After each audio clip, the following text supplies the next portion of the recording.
아까 영화 얘기 잠깐 하셔가지고 저도 생각난 게 최근에 나왔던 영화 중에 콘크리트 유토피아라는 영화가 있어요. 네.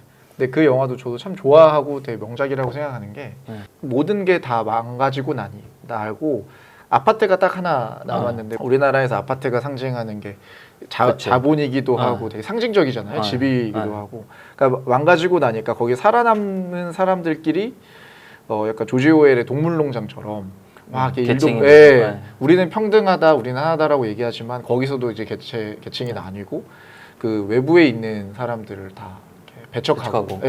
그런 게 보이더라고요. 그래서 이거는 뭐 재난 영화지만 되게 사회 비판적인 메시지가 많이 들어가 있었던 걸로 기억을 하거든요. 그러니까 칼 마르크스나 이런 분들이 경계했던 게 그런 모습이지 않을까? 그렇죠. 이렇게 학문적으로 이런 부분이 있고 다음 편에 보면 좀 더 요거에 대해서 뎁스를 얘기할 수 있을 것 같아요. 아니 근데 다음 화가 딱 방금 말씀하신 그 얘기가 나옵니다. 큰 정부와 신자유주의 뭐 이런 얘기가 다음 화에 나오는데 여기서 이제 어떻게 또 흘러가는지, 그러니까 경제가 어떻게 흘러가는지도 이런 사상에 큰 영향을 미치고 이제 정책에도 영향을 미쳐서 이게 우리 경제가 어떻게 흘러왔다라는 얘기를 쭉 해주더라고요. 재밌네요. 네, 다음 화에 또 그거는 얘기 나누시죠. 저희 이제 고등학교 공부할 때는 케인즈주의가 그게 맞지 않나 이런 생각했거든요. 근데 막상 직장 생활 해보니까 자유주의가 맞는 거다 이렇게 바뀐 것처럼 뭔가 그것도 흐름에 따라 변화가 있는 거겠네요. 맞습니다. 다음 보면. 그 아담 스미스의 국부론 이야기를 좀 더 해보면 거기서 전문화라는 개념이 나옵니다. 이제 생산량을 높이려면 각자 자기가 잘하는 거에서 교환하면 된다, 시장에서. 그리고 그 교환했을 때 그 가치를 보이지 않는 손이 결정을 한다. 그렇죠. 그게 이제 가격 결정을 하는 기준이 되는 거고. 이제 이게 당시의 직업 선택 기준에 큰 영향을 미쳤을 것 같습니다. 보통 나는 농민이면 난 밭을 갈아야 되는 게 당연했는데 이거 그냥 시장에 맡겨놓으면 되니까 내가 뭔가를 잘하는 걸 할 수만 있으면 내가 먹고 살 수 있겠네 라는 되게 큰 영향을 미쳤을 것 같은데 현대 경제 상황에서는 불확실성은 높아지고 AI 같은 기술 발전하는 상황이잖아요. 이제 앞으로의 직업 선택의 기준으로 볼 만한 것들은 좀 뭐가 있을까요? 결국은 이제 이건 여러 가지로 봐야 될 것 같은데 한국 기준으로 봤을 때는 결국 이제 소득 수준이 높게 유지할 수 있는 직업에 대한 선호도는 계속 있을 것 같아요. 지난번 저희 촬영할 때도 제가 얘기했지만 예전에 의대보다 다른 데도 뭐 선호하는 게 있었다 그런 얘기도 했었지만 지금은 제가 저희 자녀를 봐도 예를 들면 의대 선호라든지 이 선호하는 이유는 되게 간단하죠. 경제적인 어떤 우위 측면이 상당히 큰 거고 앞으로 이제 생기는 직업들을 보면 결국은 그런 부분을 무시할 수 없을 것 같다. 그리고 AI 또 보면 결국은 AI 얘기하면서 맨날 뭐 어떤 직업이 없어질 것 같다. 여러 가지 얘기가 있잖아요. 뭐 예전에 처음 인공지능, 뭐 기계가 발달하면 노동을 하는 직업이 없어질 것 같다. 이게 더 AI 최근에 챗GPT 나오기 전에 대주류였던 것 같아요. 결국 그게 공장에 기계를 도입해서 노동자가 줄고 이런 사회를 계속 겪었거든요. 근데 챗GPT가 딱 나오고는 어느 좀 색다른 견해가 있더라고요. 머리를 쓰는 직업이 없어진다는 거예요. 예를 들면 변호사, 의사. 근데 어떤 직업은 남냐? 인간의 육체의 힘을 섬세하게 써야 되는 직업은 남는다. 그래서 간호사가 남을 거다. 되게 설득력이 있다고 느꼈어요. 왜냐면 앞에 얘기 드린 공장 자동화도 안 되는 영역이 있어요. 예전에 저희 회사 다니신 분이 퇴사하고 약간 액세서리 공장 같은 거 하시는 분하고 동업하려고 그만두면서 얘기를 해줬는데 액세서리는 기계화가 안 돼요. 여자들 핀이나 이유가 뭐냐면 기계를 설치하는 것보다 유행 변화가 빨라서 그냥 사람이 손으로 만들어야 되는 거예요. 근데 이게 미래가 된다 한들 그 투하 자본 대비 산출 수익이 고려해야 되잖아요. 거기다 AI 쓴 로봇을 써서 걔가 사람처럼 야 이번에 유행이 바뀌어서 이렇게 만들어 하려면 얼마나 비싸겠어요. 결국 그런 직업은 남는다는 거죠. 그러면 이제 AI 시대에도 약간 요거는 뭐 고부가가치 일은 아니지만 결국 사람이 하는 노동이 들어가는 뭔가 직업이 남을 것 같다 이런 생각을 하고 지금 얘기하다 생각해보니까 아담 스미스가 다시 옳았네요. 노동이네. 노동이 중요하네요. 그래서 뭐 우스갯소리 있잖아요. 피라미드는 사람이 만든 것 같다고. 그 막 사람 많이 모이면 뭐든지 하잖아요. 그런 류 직업이 남을 것 같고 제 생각에도 어떤 개인의 암기력을 활용하는 직업들은 상당히 떨어질 것 같다. 네. 예를 들어 뭐 한국은 좀 덜해요. 한국 법은 독일식이어서 단순히 이렇게 여러 사례를 안다가 그 어떤 법적인 문제를 해결하는 초점은 아닌데 영미법은 어쨌든 판결을 많이 알아야 되거든요. 네. 훌륭한 변호사일수록 많은 내용을 알고 그걸 잘 가져다 쓰는 건데 그런 거는 챗GPT가 훨씬 인간보다 잘하거든요. 그렇죠. 제가 뭐 이렇게 뭐 시켜봐도 네. 틀린 대답을 할지언정 정리는 잘해요. 네, 챗GPT 네. 나와갖고 제가 이렇게 막 해보면 틀린 대답하고 사과도 잘하거든요. 네. 뻔뻔하게. 네. 그래서 결국은 이런 직업이 좀 바뀌지 않을까. 네. 뭐 예시가 되는 게 뭐 번역가, 통역가 없어질 것 같고 네. 작가도 좀 위험할 수 있다. 네. 왜냐면 창작도 잘하더라고요. 그 어, 물어보면 그렇죠. 이렇게 소설 이렇게 힌트 주고 본인이 작성하고 그 챗GPT 뜨기 전에도 이미 인공지능으로 뭐를 할 수 있었냐? 블로그 작성을 그 AI한테 시킬 수 있었어요. 네. 그러니까 블로그 소재를 주고 네.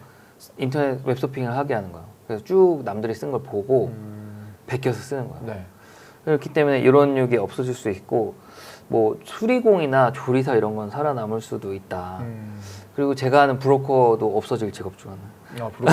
예, 그 기기가 할 수 있다 이런 거죠. 그래서 저희 팀 애들도 막 웃으면서 이제 사람하고 상담 전화 하려면 네. 맨 처음에 기기가 받을 거잖아요. 네. 그래서 사람하고 통화하기 힘들어질 거다. 아. VIP 아니면 사람하고 통화할 수 없다. 뭐 음. 이러지 않을까 미래는? 기계는 또 말도 안 통하잖아요. 뭐 물어보면 똑같은 대답만 할 거고 미래 사회는 이럴 수도 있겠다. 그 면접도 요새 AI가 보거든요. 아, 맞아요. 그렇다고 들었습니다. 네. 저 이번에 그 채용 진행하면서 AI 면접 얘기를 들었는데 네. 기계가 막 질문하고 평가를 한다는 거예요. 네. 약간 기분이 나쁠 수도 있을 것 같고. 그러니까 저라면 좀 기분이 그렇게 썩 좋지는 않을 것 같아요. 그리고 약간 곤란한 질문을 한대요. 네. 그래서 물론 이제 그게 사람이 설계한 거지만 네. 좀 웃기다? 어. 두 가지가 있는 것 같아요. 어떤 면에서는 나름 이렇게 그 설문조사 이런 것처럼 좀 통계화하는 거는 좀 체계적으로 기계니까 할 수 있겠다 이런 측면도 있고 한켠으로는 허점을 알면은 실제 그렇지 않지만 파괴할 수도 있겠다. 그 허점을 잘 네. 쓸 수도 있겠다. 네. 이런 생각은 했죠. 제가 들었던 AI가 이제 대중화되면 발생할 수 있는 것들이 회사에 주니어들이 없어진대요. 네. 그러니까 책임질 사람 한 사람만 있으면 되고 그 시스템을 운영할 사람 한 사람만 있으면 된다는 거예요. 네. 왜냐하면 챗GPT나 AI는 책임을 질 수가 없기 때문에. 그렇죠. 제가 네. 얘기했잖아요. 거짓말 대답도 잘한다고. 그러니까요. 막 네. 엉뚱한 대답 잘하거든요. 네. 그래서 딱 책임질 사람 한 사람과 그리고 그걸 잘 다루는 사람 한 사람만 있으면 모든 팀이 다 운영이 될 수 있다라고 얘기를 하더라고요. 슬픈 얘기. 예. 그래도 변화가 있을 거라고 생각하고요.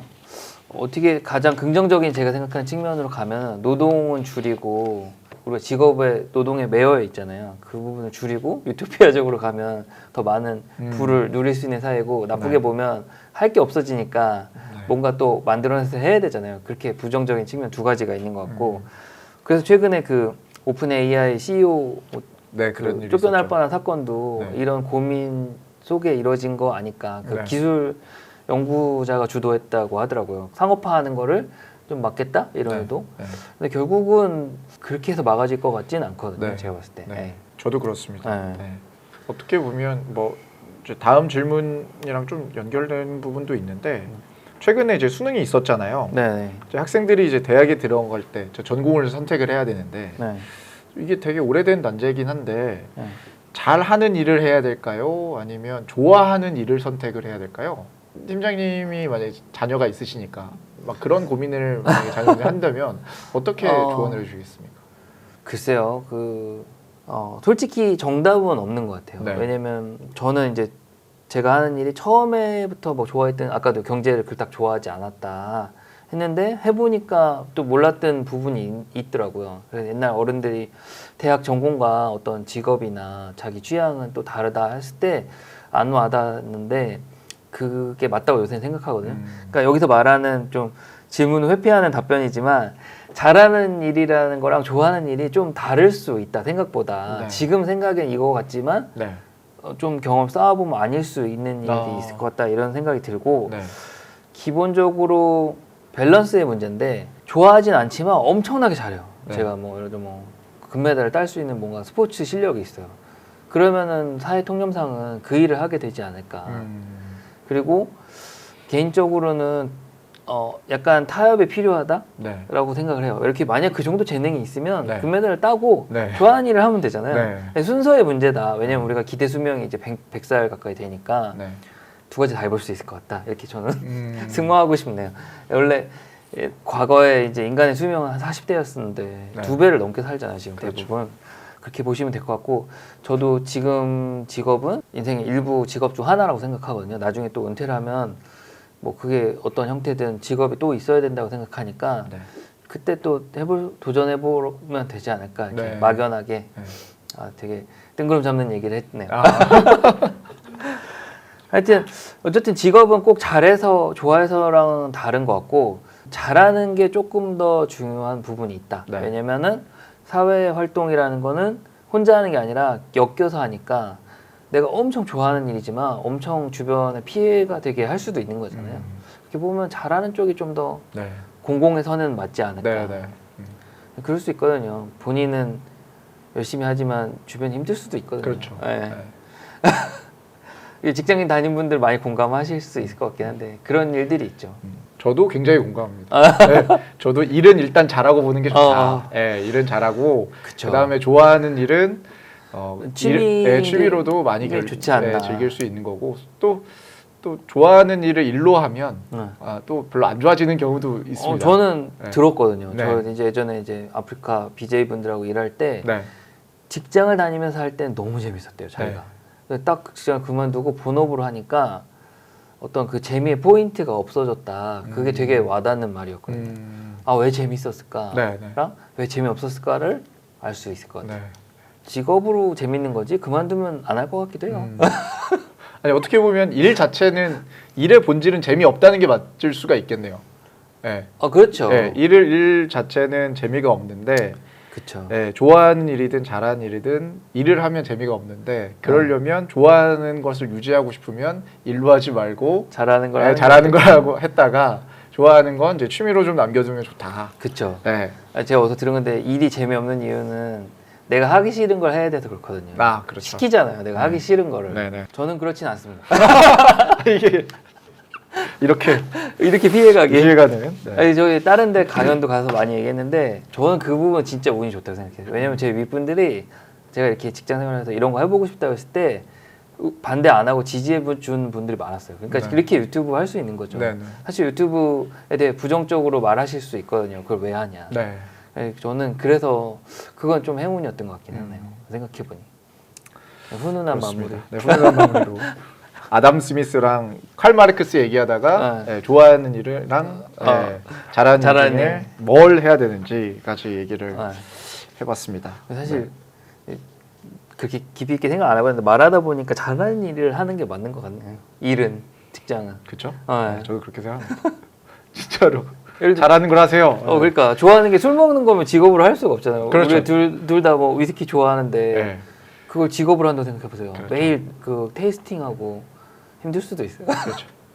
그렇다고 또 뭐 내가 도박을 잘한다고 해서 도박을 할 수는 없잖아요. 그러니까 이제 도덕 안에서 그렇죠. 사회가 가는 방향 그리고 기술의 발전 방향 이런 걸 좀 고려해가지고 아까 AI도 저희 얘기를 나눴었는데 AI가 앞으로 이제 뜨게 되면 내 직업은 어떤 모양일까를 좀 고민해보고 그거랑 맞춰가는 것도 중요할 것 같습니다.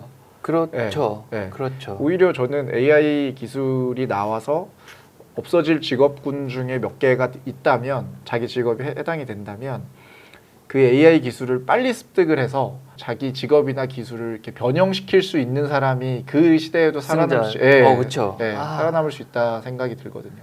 그 미국 영화인데 흑인 여자 나사 직원들이 되게 중요한 역할을 하는 영화가 있거든요.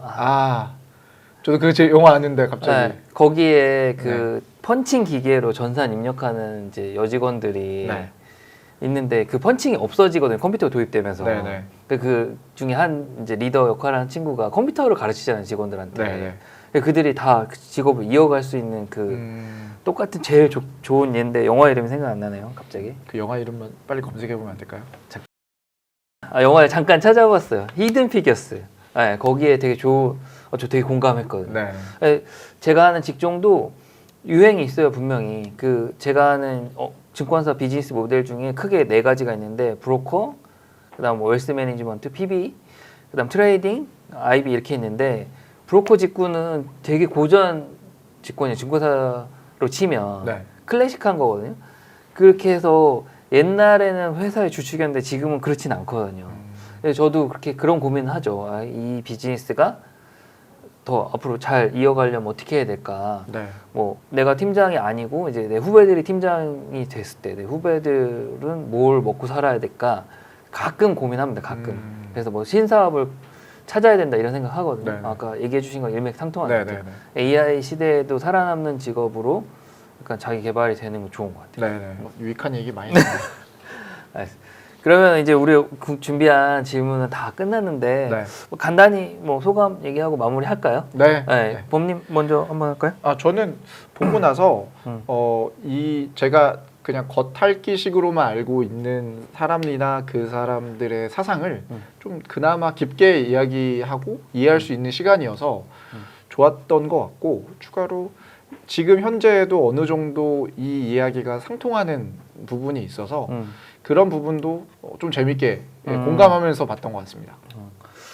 저도 비슷한 것 같아요. 이게 보면서 일단은 이게 어떻게 나왔는지 히스토리 측면에서 맥락적으로 이해하는데 그 부분이 좀 재밌었고, 네. 좀 전체 진행도 좀 재밌게 진행되잖아요. 뭐 아담 스미스가 빠져들면은 뭐 엉뚱한 짓 한다 이런 맞아요. 천재성 보여주고, 경제학적 측면에서 이런 분들이 이런 일을 했구나 이런 부분 참 재밌었고, 뒤에 나온 경제 어떤 이론들도 이렇게 살펴보면 재밌겠다. 그리고 결국은 그런 것 같아요. 저희가 이제 금융 콘텐츠적으로 영화나 미디어 이렇게 접근하는데 결국 금융이나 뭐 부나 이런 거는 인간의 노동력으로부터 나온다. 그러니까 우리 시청자분들 나로부터 부라는 게 창출되니까 내가 어떻게 부를 창출하는지 측면을 보면 좀 좋지 않을까? 네. 예, 어떻게든 사람으로부터 나오는 거잖아요, 모든 게. 예. 그렇게 보시면 어떨까 합니다. 마무리는. 네.